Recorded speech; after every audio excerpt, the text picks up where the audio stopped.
Hello friends, कैसे हैं? आशा करता हूँ बहुत अच्छे होंगे। और आज जो है आप लोगों के आईबी सिक्योरिटी असिस्टेंट का जो है पेपर समाप्त हो चुका है 29 सितंबर का। जिन्होंने भी पेपर दिया हुआ है तो फर्स्ट शिफ्ट वाले बिल्कुल ही अपना अपना उत्तर मिला लें, क्योंकि पूरे के पूरे प्रश्नों को हम लोग यहाँ पे जो है सॉल्व करने वाले हैं। तो जिन्होंने भी फर्स्ट शिफ्ट का पेपर दिया है या आगे आने वाले शिफ्टों में जिनका भी पेपर है, तो बिल्कुल ही इस क्लास को मिस मत करना, क्योंकि आपको एक आइडिया लग जाएगा कि किस लेवल के और किस तरीके के प्रश्न आपके एग्जाम हॉल में पूछे जा रहे हैं। ठीक है, तो आप बेहतर तरीके से तैयार होकर जाएंगे। और खास करके जिनका भी पेपर कल है तो वो बिल्कुल ही यहाँ पे बेहतरीन तरीके से प्रश्नों को देख लेंगे और टाइप भी देख लेंगे किस तरीके के किस टाइप के प्रश्न पूछे जा रहे हैं। और बिल्कुल 100% है कि वैसा ही प्रश्न आगे आने वाले शिफ्टों में मिलेगा। ठीक है, तो चलिएगा फटाफट से प्रश्नों को देखते हैं, क्योंकि ज़्यादा समय नहीं लेंगे। फटाफट से आपके उत्तर बताएंगे, क्योंकि आप लोगों के पास भी समय नहीं है। आपको ज़्यादा से ज़्यादा क्वेश्चनों को देखना है। जैसे पहला एक प्रश्न पूछा गया था आप लोगों से, कौन सा विकल्प दिए गए शब्द का सही जो है आरेख निरूपित करता है। ठीक है, और आप लोगों से एक छोटी सी रिक्वेस्ट रहेगी कि जो भी मेरे दोस्त क्लास में नए हैं तो बिल्कुल क्लास को लाइक करिएगा। ठीक है, और चैनल पर नया है तो चैनल को भी सब्सक्राइब कर लीजिएगा, क्योंकि इस तरीके के क्लास हम एक शाम में लेकर आएंगे। जैसे कि आज पेपर होगा उसके अकॉर्डिंग एक ऐसा पेपर बनाऊंगा जैसे कि 100% है कि कल पेपर देने वाले के लिए बहुत बड़ा लाभ होगा। ठीक है, तो आप बिल्कुल ही कल जिनका भी पेपर है तो हमसे जुड़ जाइएगा। तो देखिए, सबसे पहले आप लोगों को क्या दिया था, तोता दिया था, पक्षी दिया था और चमगादड़ दिया था। इसमें जो है आप लोगों के वेन आरेख पूछ लिया था कि आप जो है इसका वेन आरेख बताइए और इसका सही उत्तर बताने की कोशिश करिए। ठीक है, तो अगर बात किया जाए कि तोता, पक्षी और चमगादड़ के बीच वेन डायग्राम का, तो हम इसको किस तरीके से सॉल्व करेंगे, आइए यहाँ पे बेहतरीन तरीके से देख लेते हैं। जैसे अगर आप समझने की कोशिश करेंगे तो मान लेते हैं कि ये हो गया आप लोगों का तोता। ठीक है, क्योंकि तोता का संबंध यहाँ पे पक्षी से होता है, बिल्कुल होता है, क्योंकि तोता एक क्या है, पक्षी है। तो यहाँ पे जो है पक्षी का वेन आरेख ये वाला हो जाएगा। अब देखिए चमगादड़, बात किया जाए चमगादड़ का, तो क्या चमगादड़ जो है एक पक्षी होता है? तो आप कहोगे कि बिल्कुल नहीं होता है। चमगादड़ ये अलग स्तनधारी होता है। ठीक है, कभी भी इसको पक्षी आप नहीं बोलोगे, नहीं तो आप लोगों का बिल्कुल गलत हो जाएगा।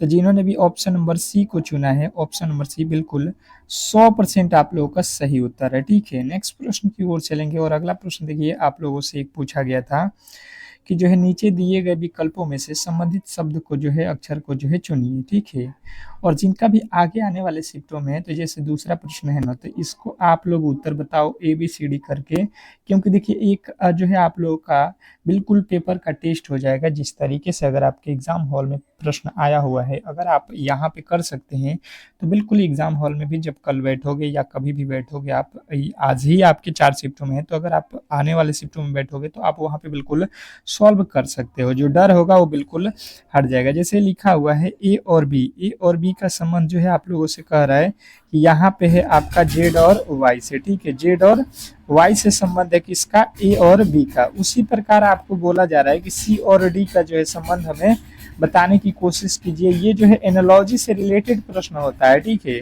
एनालॉजी चैप्टर मैंने बताया भी था कि आपके 2 प्रश्न पूछे जाएंगे, और जैसे जैसे मैंने बताया था प्रश्नों को बिल्कुल सेम टू सेम वैसा ही प्रश्न पूछ लिया है। तो जिन्होंने पहले से मेरे से क्लास किया हुआ है उनके तो बहुत अच्छे जो है यहाँ पे स्कोर हुआ है। जैसे कि मैंने देखा तो ए का अपोजिट होता है जेड और बी का अपोजिट होता है वाई। यहाँ पे अपोजिट लिखने की कोशिश किया हुआ है, तो आप भी अपोजिट लिख दो। एक्स, सी का अपोजिट क्या होता है, एक्स, और डी का अपोजिट क्या होता है, वाई। तो अगर आप बात करोगे एक्स और डब्ल्यू का, तो ऑप्शन नंबर बी में दिया गया है, और जिन्होंने बी को चुने हैं उनके 100% सही उत्तर है। तो आशा करता हूं कि आप बिल्कुल बी के साथ गए होंगे। नेक्स्ट प्रश्न आपके सामने है, और अगला प्रश्न कह रहा है कि नीचे दिए गए प्रश्न में लुप्त संख्या ज्ञात कीजिए। नीचे दिए गए प्रश्न में लुप्त संख्या बताना है। क्वेश्चन नंबर तीसरे के जो है राइट उत्तर क्या होने वाला है। बात किया जाए क्वेश्चन नंबर तीसरे का, तो फटाफट से आप लोगों के जवाब आना चाहिए यहाँ पे कि क्या इसका उत्तर होने वाला है। आपको यहाँ पे वाट के स्थान पे छोड़ा गया है और यहीं पे वैल्यू पूछ रहा था कि आप बताओगे कि यहाँ पे कौन से आपके उत्तर होने वाले हैं। तो जैसे अगर आप समझने की कोशिश करोगे तो यहाँ पे लिखा है 121, यहाँ पे लिखा है 169 और यहाँ पे 20 और 9 लिखा है, यहाँ पे 24 और 11 लिखा है। क्या अगर 20 और 9 में गुणा करते हैं तो 121 होगा? बिल्कुल नहीं होगा। मतलब ये वाला लॉजिक बिल्कुल गलत है। तो क्या इसको हम जोड़ेंगे तो 121 होगा? बिल्कुल नहीं होगा। तो हमने क्या किया कि यहाँ पे जब बनाने की कोशिश की तो यहाँ से क्या किया कि मैंने माइनस किया, 20 में से 9 माइनस किया, ये हो गया 11 और 11 का वर्ग किया तो 121 हो गया। उसी प्रकार 24 में से 11 को घटाएंगे तो ये हो जाएगा 13 और 13 का जब वर्ग करते हैं तो 169। उसी प्रकार 32 में से 17 को घटा देंगे तो ये हो जाएगा 15 और 15 का वर्ग कर देंगे तो 225 अगर आपने बताया है तो बिल्कुल ही 100% आप लोगों के सही उत्तर हो जाएगा। इसमें किसी तरीके के डाउट नहीं होना चाहिए। तो इस तरीके से इस प्रश्न को बनाना था और आशा करता हूँ कि आप बिल्कुल अच्छे तरीके से इस प्रश्न को सॉल्व कर दिए होंगे। नेक्स्ट प्रश्न देखिए, श्रृंखला श्रेणी से प्रश्न पूछा गया था कि नीचे दिए गए श्रृंखला श्रेणी में असंगत की पहचान करें। ठीक है, असंगत की पहचान करें। क्वेश्चन नंबर चौथा में जो है आप लोगों को अलग जो है ढूंढना था। ये भी टॉपिक मैंने आप लोगों को पहले भी बताया था कि यहाँ से प्रश्न आपके एग्जामिनर पूछेंगे और बिल्कुल ही पूछ दिया है। तो देखिए किस तरीके से आपने सॉल्व किया और बताने की कोशिश करेंगे कि इस प्रश्न का जो है राइट उत्तर क्या होने वाला है आपके अकॉर्डिंग। तो जैसे मैंने समझने की कोशिश किया यहाँ पे तो 100 लिखा है 96, इसके बाद से अगर चलोगे तो लिखा है 169, फिर लिखा है 144, फिर लिखा है 121, फिर लिखा है 101। तो यहाँ पे हमसे ये बोला गया है कि आप भाई साहब असंगत पहचानो, अलग पहचानो। जैसे 196 जो लिखा है ये तो 14 का वर्ग होता है, अगर आपने अच्छे तरीके से याद रखा होगा तो। 169 ये तो 13 का वर्ग होता है। उसी प्रकार 144 ये तो 12 का वर्ग होता है। उसी प्रकार 121 11 का वर्ग होता है और 101 किसी भी संख्या का वर्ग नहीं होता है। ये तो बिल्कुल अलग हो जाएगा ऑप्शन नंबर जो है ए। देखिए सारे के सारे ये संख्याएं क्या है, किसी न किसी संख्या के वर्ग है, पर ये वाला वर्ग नहीं हो रहा है, इसलिए ये अलग है। नेक्स्ट प्रश्न पूछा गया था कि एक विशिष्ट कुट भाषा में BAD को जो है ये लिखा जाता है, MUD को जो है ये लिखा जाता है, तो उसी कुट भाषा में RUN को जो है किस प्रकार से लिखा जाएगा, ये प्रश्न आप लोगों से पूछ लिया था। अब जो है बताने की कोशिश करेंगे कि इस प्रश्न का जो है राइट उत्तर क्या होने वाला है।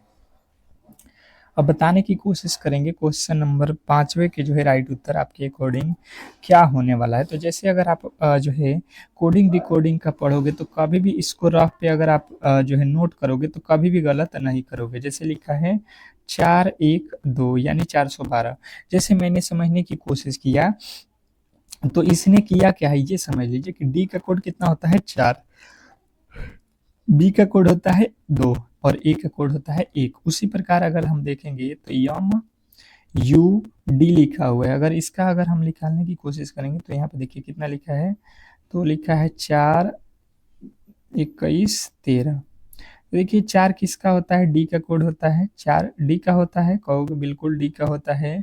और एम का कितना होता है 13 और यू का 21। मतलब आपको पहला वाला का लास्ट, लास्ट वाला का पहले और बीच वाला का बीच वाला में रख देना वैल्यू। हमसे पूछा है रन का, तो एन का वैल्यू पहले लिखेंगे 14 और यू का 21 होता है बीच में और आर का वैल्यू 18 लास्ट में। अगर आप देखने की कोशिश करोगे तो ये आप लोगों को मिलेगा ऑप्शन नंबर ए में बिल्कुल राइट उत्तर है। आशा करता हूँ कि आप ऐसे प्रश्नों में गलती नहीं करोगे। नेक्स्ट प्रश्न कह रहा है कि एक्स वाई का पति है और डब्ल्यू जो है एक्स की पुत्री है, जेड डब्ल्यू का पति है, एन जेड की पुत्री है, तो एन का वाई से क्या संबंध है। ब्लड रिलेशन का एक प्रश्न आप लोगों से पूछ लिया था। अब जो है इस प्रश्न को किस तरीके से आपको सॉल्व करना है ये आप लोगों को बिल्कुल आसान मेथड से मैंने बताया था कि देखिए सबसे पहले एक्स वाई की पति है, एक्स जो है वाई का पति है, एक्स वाई का पति है, वाई का पति है, मतलब वाई जो है लेडीज होगी, ये एक्स जो है वाई का पति है, यानी कि ये हो जाएगा आपका रहा है डब्ल्यू एक्स की पुत्री है। डब्ल्यू कौन है, एक्स की पुत्री, यहाँ से डब्ल्यू पुत्री है यानी कि माइनस हो जाएगा।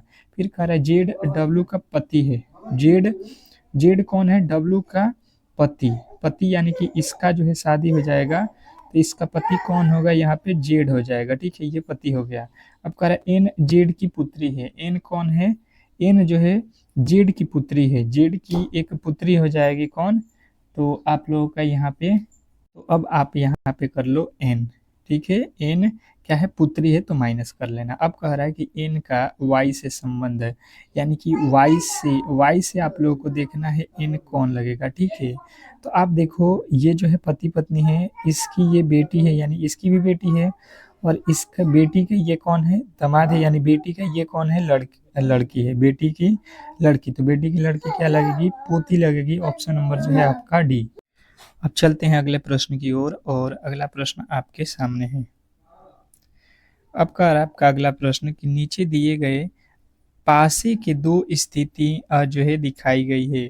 जब दिल की जो है शक्ल सबसे ऊपर होगी तो सबसे नीचे क्या होगा। मतलब अगर आपसे ये पूछा जाए कि जो है यहाँ पे दिल बोला गया है ना, यानी कि दिल का अपोजिट क्या होने वाला है, ये प्रश्न में आप लोगों से बिल्कुल क्लियर यहाँ पे पूछना चाह रहा है, ठीक है। और इसके भाषा के अकॉर्डिंग जो है आप लोगों को थोड़ा सा जो है गुमराह करने की कोशिश किया है। तो इसमें मैंने आप लोगों को बताया था कि जो है कॉमन जो है आप लोगों को ढूंढना होता है। ऐसे प्रश्नों में क्या होता है, कॉमन जो है ढूंढने की कोशिश करना होता है। जैसे मैंने देखा तो ये देखिए इस पास में भी है और यहाँ पे भी है, यहाँ पे स्टार यहाँ पे भी है और यहाँ पे भी है, यानी कि ये जब मैंने समझने की कोशिश की तो ये क्या है, कॉमन है, ठीक है। ये कॉमन हो गया तो यहाँ से जब ओ का अपोजिट देखोगे तो दिल हो जाएगा, यानी कि आप यहाँ से ऑप्शन नंबर सी अगर बताए हो तो बिल्कुल 100% सही उत्तर है। नेक्स्ट प्रश्न की ओर चलेंगे, और अगला प्रश्न कह रहा है कि निम्नलिखित प्रश्न आकृति किस विकल्प में चिन्हित है। निम्नलिखित प्रश्न आकृति किस विकल्प में चिन्हित है। क्वेश्चन नंबर 8, 8वें नंबर प्रश्न के राइट उत्तर बताने की कोशिश करेंगे सभी लोग। क्वेश्चन नंबर 8वें के राइट उत्तर बताएंगे सभी लोग।